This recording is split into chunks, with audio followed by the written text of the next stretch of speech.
Seigneur Jésus-Christ, bonsoir, bonsoir bien-aimés. C'est toujours une joie de nous retrouver ensemble afin que nous puissions lire ensemble la parole de Dieu. C'est vraiment une joie pour nous d'être là devant vous, hein, par vos smartphones, vos téléphones. Ça dépend de ce que vous utilisez comme moyen pour aller sur les réseaux sociaux, sur Facebook, sur YouTube. Voilà. Vraiment que Dieu, dans son amour, bénisse tout un chacun. J'ai 4 lunettes. Voilà, que Dieu bénisse tout un chacun. Et merci Seigneur pour ce temps qu'il nous accorde. Notre Dieu est vraiment merveilleux, n'est-ce pas? Il est vraiment merveilleux et il est redoutable. À lui l'honneur, à lui la gloire. Bien-aimés, nous allons commencer ce moment de prière. Avant de commencer, nous allons, si nous pouvons partager un peu la vidéo pour appeler nos bien-aimés. Pour que nous soyons là au fait, pour que nous soyons là et qu'ensemble nous puissions écouter ou suivre la lecture de la parole de Dieu. Alléluia, notre Dieu est bon, il est redoutable. Pardon, juste dans quelques groupes et puis après nous allons continuer après. Nous allons continuer après. Nous partageons la parole de Dieu. Nous partageons la vidéo, je veux dire, et la vidéo qui contient la parole de Dieu, bien sûr. Nous partageons la vidéo et nous invitons nos bien-aimés et nous allons passer à la lecture de la parole de Dieu. Alléluia. Notre Dieu est redoutable. Alléluia. Il est bon de louer Dieu. Il est bon de proclamer tout haut, c'est haut fait, c'est bien fait. Jésus-Christ est Seigneur. Alléluia.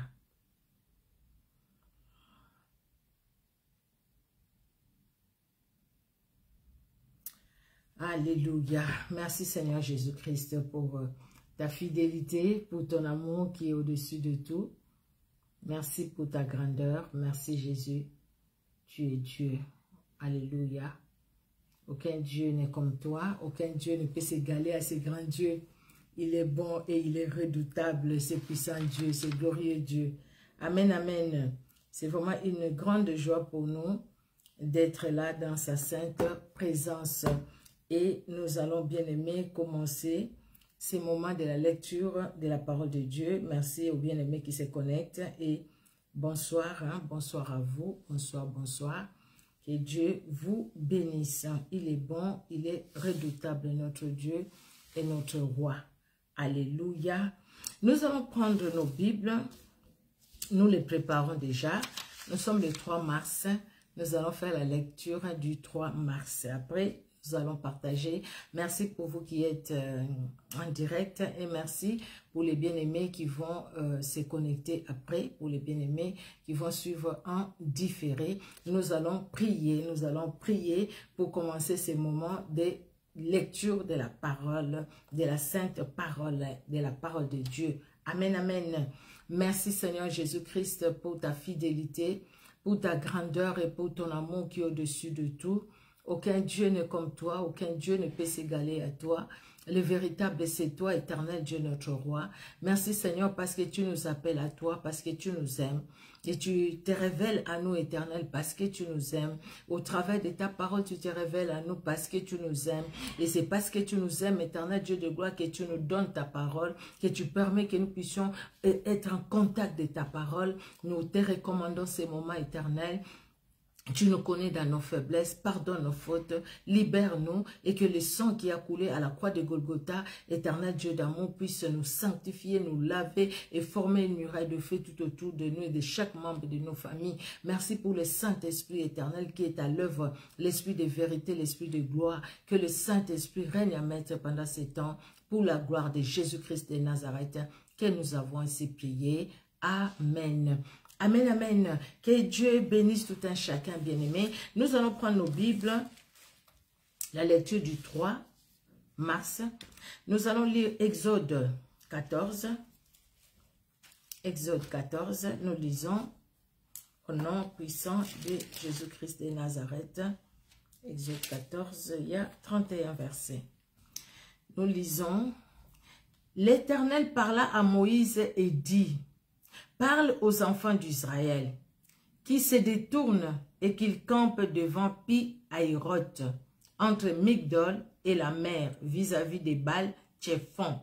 C'est en face de ces lieux que vous camperez près de la mer.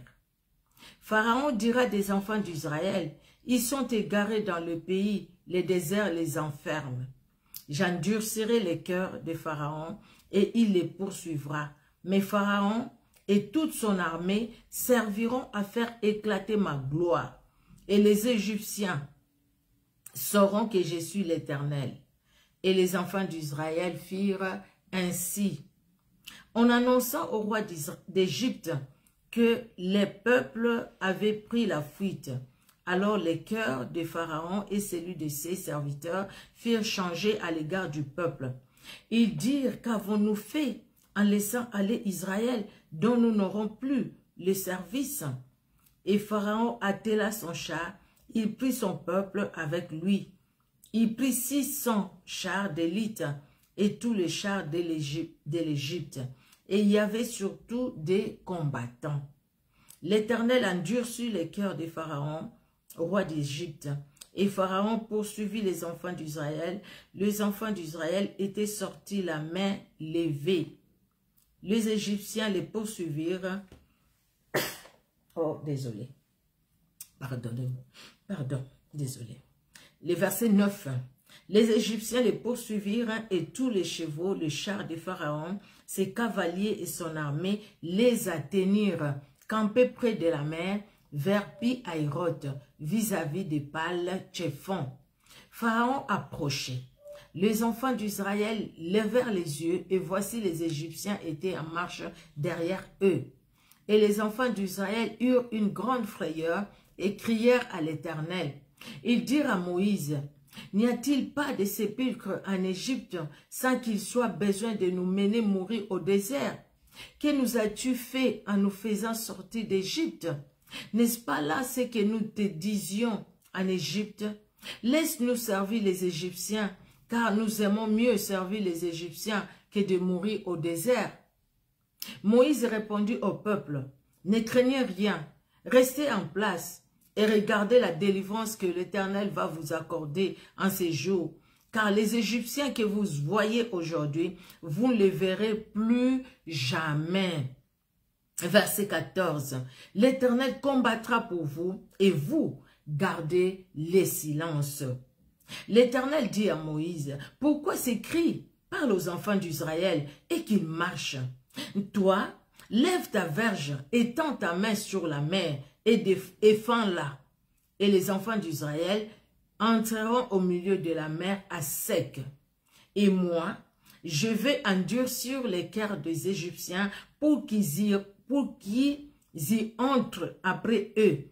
Et Pharaon et toute son armée, ses chars et ses cavaliers feront éclater ma gloire. Et les Égyptiens sauront que je suis l'Éternel, quand Pharaon, ses chars et ses cavaliers auront fait éclater ma gloire. » L'ange de Dieu qui allait devant les camps d'Israël partit et alla derrière eux. Et la colonne de nuée qui les précédait partit et s'éteint derrière eux. Elle se plaça entre les camps des Égyptiens et les camps d'Israël. Cette nuée était ténébreuse d'un côté et de l'autre elle éclairait la nuit. Et les deux camps n'approchèrent point l'un de l'autre pendant toute la nuit. Moïse étendit sa main sur la mer et l'Éternel refoula la mer par un vent d'Orient qui souffla avec impétuosité toute la nuit. Il mit la mer à sec et les eaux se fendirent. 22. Les enfants d'Israël entrèrent au milieu de la mer à sec et les eaux formaient comme une muraille à leur droite et à leur gauche.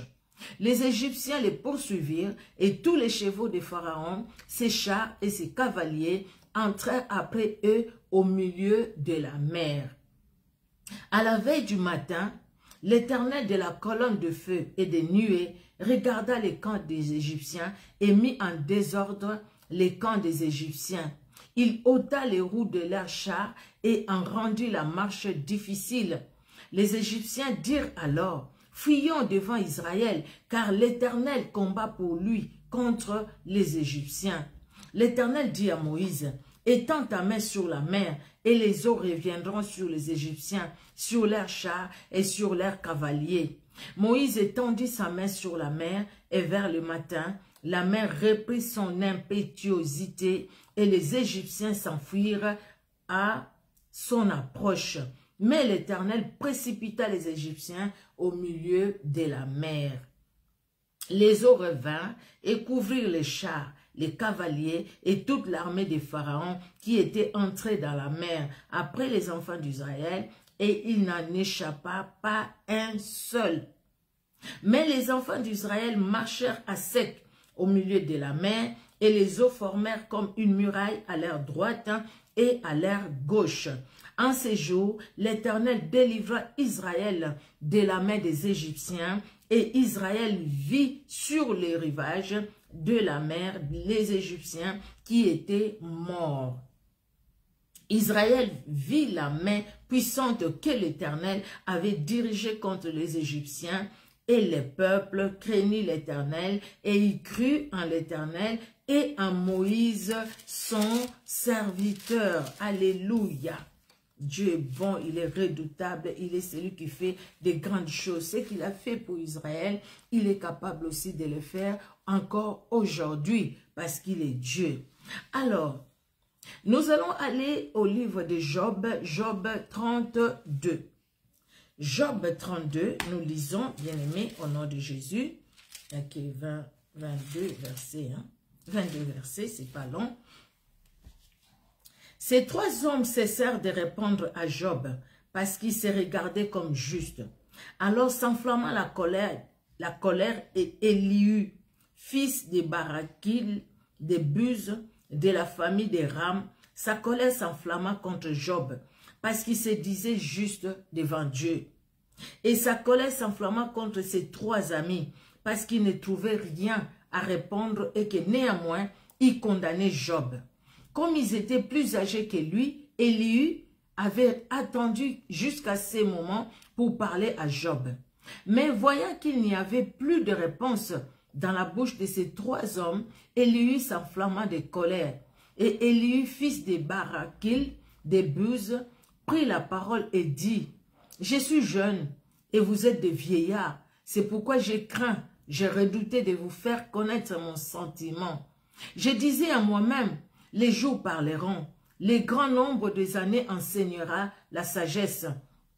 Mais en réalité, dans l'homme, c'est l'esprit, les souffles du Tout-Puissant qui donne l'intelligence.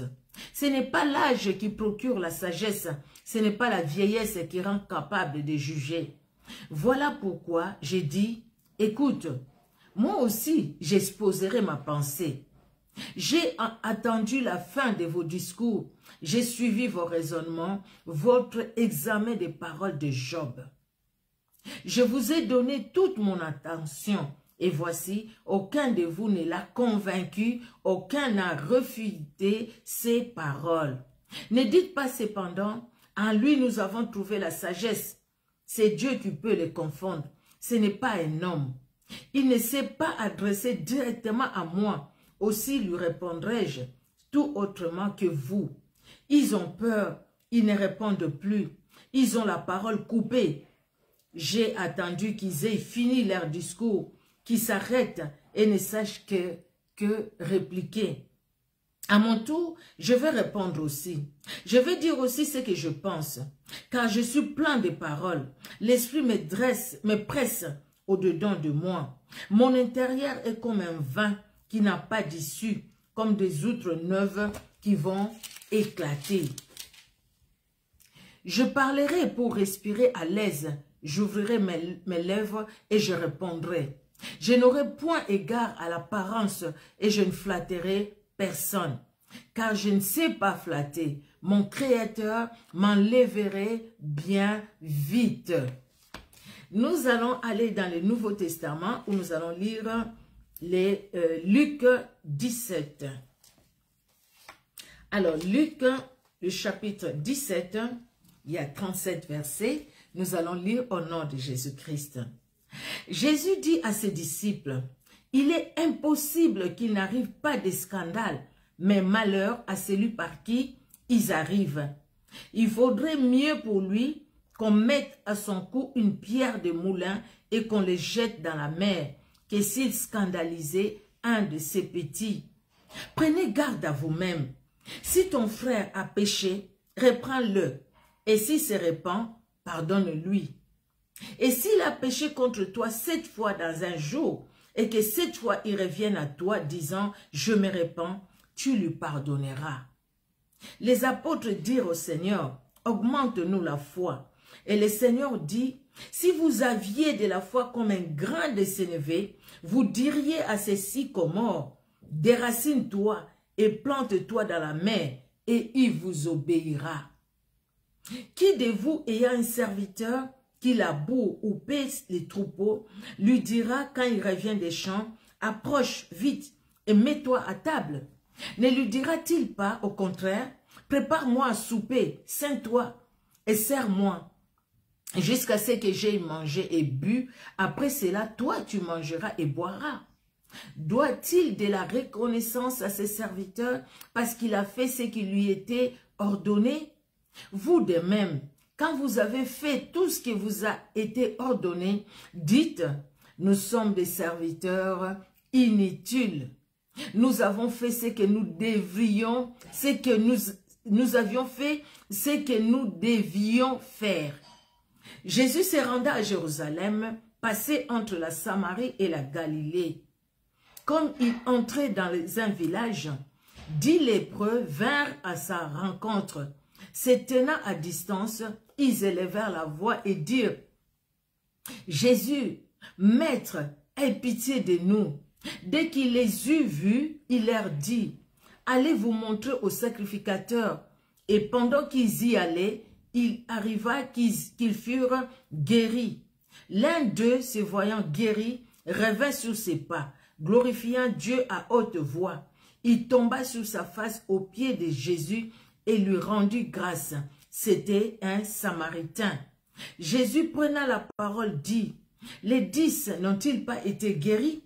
Et les 9 autres, où sont-ils? Ne s'est-il trouvé que cet étranger pour revenir et donner gloire à Dieu? » Puis il lui dit, « Lève-toi, va, ta foi t'a sauvé. » Les pharisiens demandèrent à Jésus, « Quand viendrait le royaume de Dieu? » Il leur répondit, « Le royaume de Dieu ne vient pas de manière à frapper les regards.